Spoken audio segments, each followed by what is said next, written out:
What's going on, guys, and welcome back to another review here at Big Gold Bell Media. Cam here and Damian G for our episode 3 of season 2 Tokyo Vice recap. And like all these episodes so far, it's been a roller coaster and a lot to unpack. Honestly, every episode that we get to see, we're kind of astonished that it just continues to develop in so many different ways with so many different dynamical relationships that go on and go on. To check out episode 3, you'll be able to check it out on HBO Max on February 15th. And this episode is very fitting with the season of love Valentine's Day coming up as well. God, that's a segue. So I guess one of the first relationships that we could talk about that's actually developing, or that we're honestly, it's one of the first scenes that we see in this episode, is Jake and Misaki. We got left off in episode 2 with Jake, making that late night visit to Misaki. And I guess this is a little bit further on down the line, and this is the development of the relationship. And what do you think of it so far, Damien? I mean, you've seen them together, and now it's like, it's getting a little risky, I'd say. It's been risky from season 1, if we recall, when we reviewed it and recapped it for ourselves. He got his ass whooped by Tozawa's men last season for messing with not the boss's wife, the boss's mistress. Right. So here we are in season 2. Our boy Jake didn't learn, okay? Because he's still trying to make a girlfriend out of a mistress. Right. And my dude, you are going to die. Look, I know Jake's a character, kids, and I'm just going to say this, Jake, for the rest of the season, you're going to die. Yeah. And I'm sorry, but you needs to die because you don't learn. Yeah, I just hate the whole dynamic of him. I hate Jake, period. You know that. So. You're tired of Jake. Like, I think every episode we watch so far, you're like, oh man, I'm so sick of him. And the crazy part is he's like the main character, Yes, one of the main people. I hate the main character. And it's so wild to think that, I mean, he is the mistress's, he's the side piece's side piece, right? Mm-hmm. So he wants to be in this leading role and taking all this risk and going on a date with her. And fittingly, he's going to end up meeting his demise if he does not learn how to back off or either play his part in this show. So I guess we'll see later on down the line. I mean, but there were so many, like we said, so many different relationships that were formed and also broken and kind of changed into something new. We got to see Detective Katagiri in his new found position with the deputy director of this task force that's taking on the yakuza right now. Yes. And we saw Katagiri. I mean, he thought he was big and bad, and now he's starting to understand I'm an old man and I can't do the things that I used to do. I would say that it was difficult seeing him just sitting there defeated. Right. I mean, of course, this is a spoiler review. Just throw that out there for everybody. I mean, you're a little late into it now, but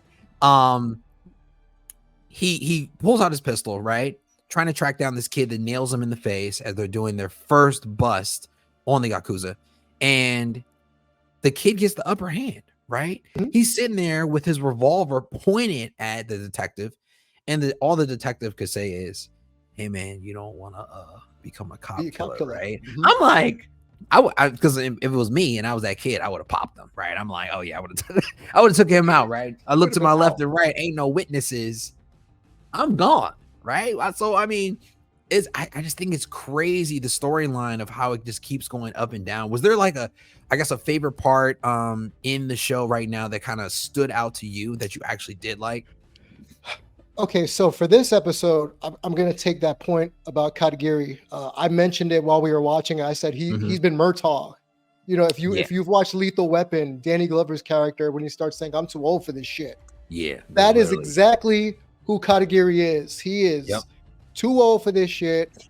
They're doing raids now, which his men are now fully in support of, much to his chagrin. So now he has to go on these raids. They start off with a low-level, Yakuza meeting to bring, I think, what you say, 27 Yakuza families in Tokyo. Right. So now it's 26 after a successful raid. But he got by this kid, and the only reason he's still alive is because he had the wherewithal to say, you don't want to be a cop killer because that's Right. If instant anything. death. Right. That's Immediately. instant death. So that saved his life in that situation.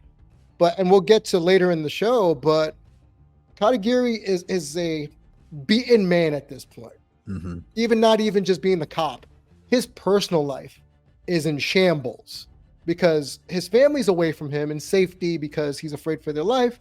Right. And when he tries to talk to his wife, he got the whole mom doesn't want to talk to you right now from his kid. Means, right. You know what that means. We all know what that means. So he's going through it. And I'm going to be curious to see how the rest of this season goes, to see how far into the depths of his own psyche he's going to sink. Because remember, he's so used to keeping the peace between all the yakuzas and the police force. There's no crime prevention. It's, hey man, you do you over here, just don't mess with the innocents over here, right? Now we got a 180 where we actually got to put hands on people. I don't think he's qualified or capable anymore to be putting hands on people because he perpetually looks like he needs antacid, like Tums. So I'll be curious to see what happens with him. Yeah, the guy's got gastrointestines problems. 100%, I'm pretty sure, because he's definitely livid and trying to balance these two different worlds together. And speaking of someone trying to balance more than one world or more than one relationship, Samantha. What are you doing, Samantha? Okay, like, I mean, I understand. Okay, I got this club, I gotta protect my girls. I got all this other stuff going on, all these other relationships.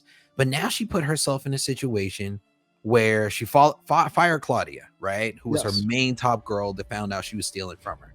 And now her relationship with Sato has changed because Sato comes to her and is like, hey, you fired Claudia. But come to find out, Claudia was actually working for us trying to get information for, what's his name? Masahito, who's the architect of a prominent area in Tokyo. And basically, they want, or the Shiharakai actually want to have dominance over this area or territory.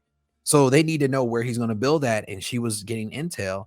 And now he's taking a liking to her. And now Samantha is stuck in a predicament at this point, trying to figure out, okay, am I going to say yes to helping out Ashita as well as the Chiharakai? But we also know that if she says no, that's a wrap. We're not gonna see Samantha no more. Like, there will be a new girl owning that location. And I think it's so crazy how she's reaching out to all these different people. She's reaching out to Sato. She's trying to reach out to Jake. She's trying to pull all these different strings to keep herself or keep some type of hand on top in this whole entire situation. Was at any point did you ever think that, you know what, this is going to be the end of Samantha watching this? I think this season she might be joining her homegirl from episode 1, who is confirmed dead, that we talked about last time. Oh, we don't know if she's dead. Oh no, she's dead. She's Pauline, right? I think Paulina yeah. is dead. So I fear that because Samantha, see, here's the thing about Samantha. You said it earlier that she's trying to be about her girls, right? The club, protect her girls. They call her Mama-san. Right. Well, how much of this is less about the girls and just more about her selfishness? Because she shows me in this show so far, she is one of the most selfish people on the show. And that says a lot, because you have these yakuza who are naturally all about their business. But she's over here, like you said, she's trying to pull a favor from Jake. She's trying to pull a favor from Sato. She goes to Ishida at the end and plays hardball with him over percentages. Yeah. So she agrees to spy on the architect because he wants to see her outside the club. Wink, wink, nod, nod, hint, hint. Right. So she wasn't about that life. She's like, hey, I just want to keep it in the club, professional, bottle service, etc. But this guy's got money and he's got influence, and now he wants to pull Samantha outside for whatever shenanigans or even, nonsensical things he has up his sleeve. But she went straight to Shida and said, hey, I'll get your info, but you got to do something for me. Right. So when you go to the head of the snake, pretty much, Right. and you dare the snake to bite you, and Yeah. the snake goes, "Huh, that's not a bad idea." You're lucky. Oh, But look what she very asked lucky. for. She asked for what's his name? Hayate? What is that his name? You talking about The crazy one. the oh yeah, Hayate. Hayate, who apparently was released from prison and now is like the number 2 in all of this group, Right. and he is unhinged. He is, if you play fighting games, he is an SNK character. He is a Yamazaki type. That mofo is insane. He does not care. He wants it his way. He's very old school, where we run the streets. He's nuts. Yeah. And Sato won't even touch him, because Sato, I found out, is the bouncer, is the enforcer Right. in That's this all. club. That's it. That's all he does. And it's like, I'm touching that you did dude. more than that. Right. Right. So yeah, we'll get to that too. Sato mixing business and pleasure also. But the fact that she went to Shida to say, "Hey, I need you to get rid of this dude, and I'll give you your information, because this dude's scaring my girls, and I can't have him scaring my girls because he wants to act like a drunken idiot, even though he's the number 2 in the group." And then the audacity, the caucasity of this white woman to ask a Japanese, pretty much lord, to say, "Hey, yeah, you know that money I've been paying you for the next 6 months? Dead that. Right. If I get you this information." I was like, she's asking for more. Why she keep asking for more? I was like, just take what you can get. Like, get out of there, girl. But to be fair, Ishida said, "All right, 3." Right. Yeah. And then he said, "You're good at this. Yeah. You would do well in this world." Yeah. So that's what I think about Samantha. Yeah. She's an undercover thug that's all out for self, to self-preserve. That's what I think about her. Yep. 100%. And I think, just going back to the also the conversation that she was having with Sato, she's actually trying to use him too. But also, Sato, in his own way, seems like he's trying to make a way to get out of Yes. the gang. He doesn't want to be in it anymore. And he's been using his brother, what's his name, Katio, to sell these sneakers, right? And the whole time I'm listening about these sneakers, right? I'm like, are they really sneakers? Because he never really said if he was selling sneakers. Right. I think obviously he's selling drugs online and is getting shipped out to somewhere else. And now the number 2, right, is now found out that, the brother is this whiz on the computer. Because remind you guys at home, it's 1996, right? This is like AOL dial-up. 99, sorry. 99, still AOL dial-up, I believe, at this point. And people are still trying to figure out how computers actually work. Everything's like hunky, boxed up. And who would have thought, that this was the modern day eBay is what we're looking at right now. And somebody can make all this money online. So now the number 2 is like taking the brother under his wing, taking him to like little strip clubs and all this stuff. And of course, Sato has no idea. And I'm actually fearful that you said the brother's name was Katio or Kaito. Kaito looks like he's going to be.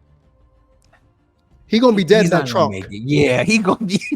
That's exactly what I was thinking. I was like, he's not gonna make it, man. And I feel bad. My guy, he in school trying to do the right thing, and I'm like, I see it coming. I just see it coming. Because he wants to be a part of the life. He wants to make money. He wants to be with his brother, so he doesn't care. Yeah. He's got brother issues.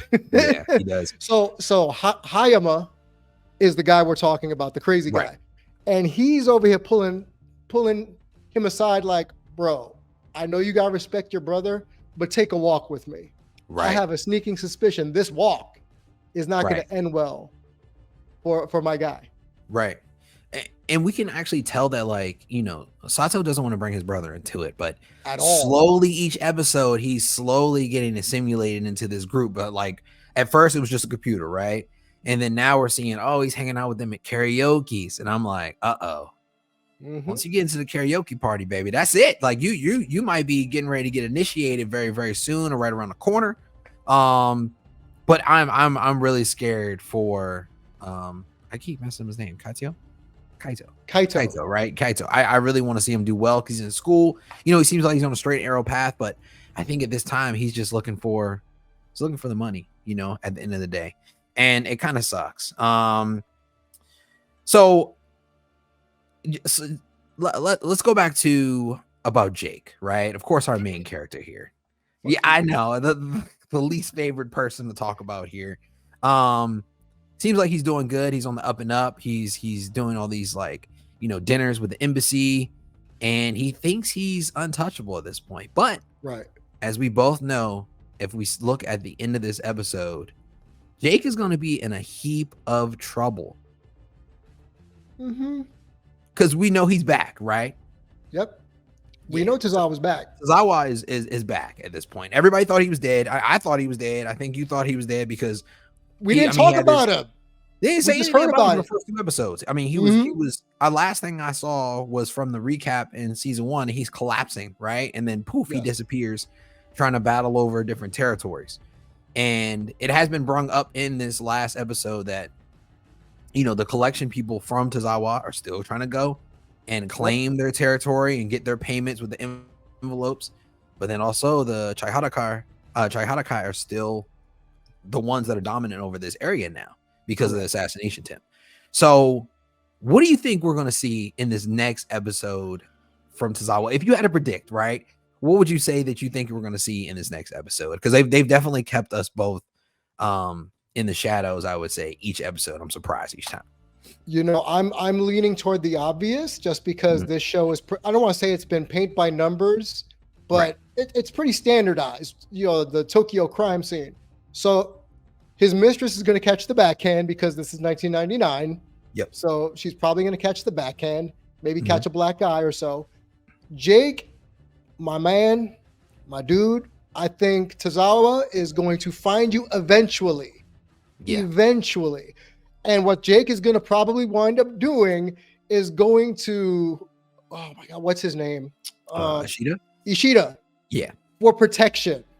Yep. That's what I was thinking too. I was like, some deal has to be done for Jake to save his life because either Jake is going to escape by a hairline of getting out of there and then being able to meet up with Ishida and working out some type of deal where he can set up Tozawa. Because at the end of the day, let's be honest, okay? No matter what or how much danger Jake is in, Jake is going to be like, I gotta get my girl, like a dummy, right? He's going to be like, I gotta save my girl.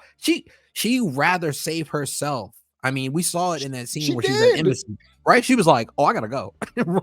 ran out of there and caught a cab and just left him at the dinner party. So I'm like, you know what? She's all about self-preservation, which makes sense. Most people would be, I'm gonna, flee this situation, because I can't fight these people of this higher power. But Jake thinks media is over everything. And I feel like he's a little bit oblivious. If you had to rate this episode, what would you give it? I think the last 2 episodes you gave it what, a 4?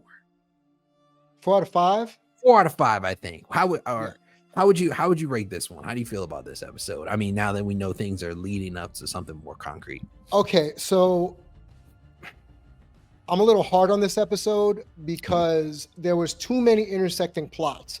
We didn't even touch on the potential relationship of Sato and, oh my God, what's her name? The number 1 girl, right? The new number one girl. I can't remember her name as well. Erica. But Erica. Oh yeah, because we talked about the she has a younger son, and Sato, he didn't get set up. Let's be honest, he didn't get set up, but he walked into that situation where the little boy's awake, and he's like, the mom's like, oh, I gotta pay the babysitter, and then he come back and it's like, hey, sport, I'm gonna sleep. Hey, kiddo, I'll put you to sleep. And then of course he's like talking to the mom like, I'm still hungry. And I'm like, I'm still hungry. I know what that means. But they really ate food though. So I was like, oh, all right, never mind. Remember, there's a time jump in here from episode 2 to episode 3. There is. These two, Erica and Sato, he's been driving her home every night. Right. Since she's been working at the club. So obviously there's going to be a little bit of chemistry, especially when you know that Sato wants to leave. And by all accounts, Erica seems just like a loving mom who wants to support her son. Yeah, so honestly. Sato seeing the life potentially he could have if he leaves. the gangs, the gang warfare, but we all know how that works out. Yeah, But that he pulled Erica with the I know he did. with the okie doke. Honestly, it's seeming like there's going to be a lot of like tragic endings is what Yes. I'm looking at here. Like Kaito, Sato. If there's a toe at the end of your name, you might be dying in this show at this point, is what I'm looking at, because except for Jake. Oh, we didn't even touch on what's his face, one of Jake's friends at the party. Was it Trendy? Is that his name, the slim one? Oh, his name was no, his name's like Tintin or something. Tintin. Okay, yeah, Tintin. And he was the one that was like, I recognize that girl, right? Right. But potentially, we also have a burgeoning relationship between him and another male he met at the party. Yeah. Oh no. Sorry. Tintin was the guy in the glasses, right? So Tintin is the nerdier one. I hate to put him like that, but that's how I describe him as the nerdier one. Kurahida. Yep. Yeah. Is the one we're talking about. And potentially he may be interested in a same-sex relationship with a foreign dignitary he met at this event. Right. Which for me, again, 1999, Japan, whoa. Yeah, that's a very racy topic going on right there. So that's going to be like, I'm not going to say forbidden, but also it's going to be like something to touch on that might be very touchy as far as like how they decide to explore it later on in later episodes. I mean, I'm pretty sure it's going to go more in depth because I don't think they would have introduced it to us like that. And with it not having something to lead into the future though, but that's gonna be very interesting because at first I thought the guy was flirting with him, but I was like, maybe he's not flirting with him. He just like, joking around, having small talk. And then he said, I had a bet that you were a model. And I was like, oh, I know what that means. I said, I know what model means. I don't have to speak Japanese to know what they're talking about. Yeah, I was like, okay, I know what that means, brothers. Go for it. And then we have another relationship. Emmy, Jake's boss. Yep. And I still don't know who the other guy is. I don't know who the other guy is either. But I mean, we've got the relationship also with her brother, though, right? Yes, I mean, who we then find this is out the first time needs. we've seen, I think, right? But he described it weird, right? He described the brother as having a stomach ache, right? Or like his stomach hurting. The way she portrays her brother's illness as he's just got a stomach ache that she has to constantly take care of him. What we're later shown is that he's a high functioning, potentially going through some sort of mental health issues. Yeah. But he's very high functioning. Yeah. So he might be on the spectrum. We don't know, but that's what we're left with. So she leaves her yam cakes over here to go take care of her brother. But the yam cakes is on some low stuff because they're secretive. But he wants to be out in public. Everybody wants to be public. Everybody wants to be out in public. And that's the problem. You know what? I'm like, you know what? Stop trying to change a good thing, everybody, because it's going to get you killed is what I'm looking at right now. Jake. A lot of people going to die. A lot of the dudes want it out in public. And I'm like, y'all are going to take an L, man. You know, I would hate to see that at this point. So I want to answer your original question. I didn't mean to sidetrack, but because of all these intersecting relationships, and I have to have like a bingo card to keep track of all of this stuff, it gets a 3 out of 5 this episode. Okay. Let's see. So if I had to rate it out of 5, I'd give it a 3.5 because I actually liked it. Okay. Right? It gave me more than what I expected in this episode. As far as I mean, it was a bit confusing because we kept jumping, side to side to different conversations and different relationships. I mean, it's a total of maybe like 12 different intersecting relationships that we've seen in this episode, but it gave me more than what I expected. So it made me more excited for future episodes that are to come though. Yeah, I think it was great, man. Was there anything else that you want to touch on in this episode that you thought like people really need to know about? I'm trying to think right now. And for me, just personally, just pay attention to the audience. I just want the audience to really pay attention to the inner workings of all these relationships, because one string is going to get cut and it's going to affect everybody because everyone's so intermingled, intertwined. And I can't wait to see who's the first string cut, because then everything unravels. I want to say it's Jake, but I don't think it's gonna be Jake. I think Nah, he's he's gonna too be big. like you said. He's gonna make it toward the end Yeah. and like, oh, skin of his teeth. Someone's dying. Yeah. Kaito, man, I feel bad. I feel bad, man. But make sure you guys check out Tokyo Vice Season 2, Episode 3, premiering February 15th. Cam and Damien G was here. If you guys like this content and want to see more content just like it, check us out at biggoldbeltmedia.com. And until next time, talk to you later.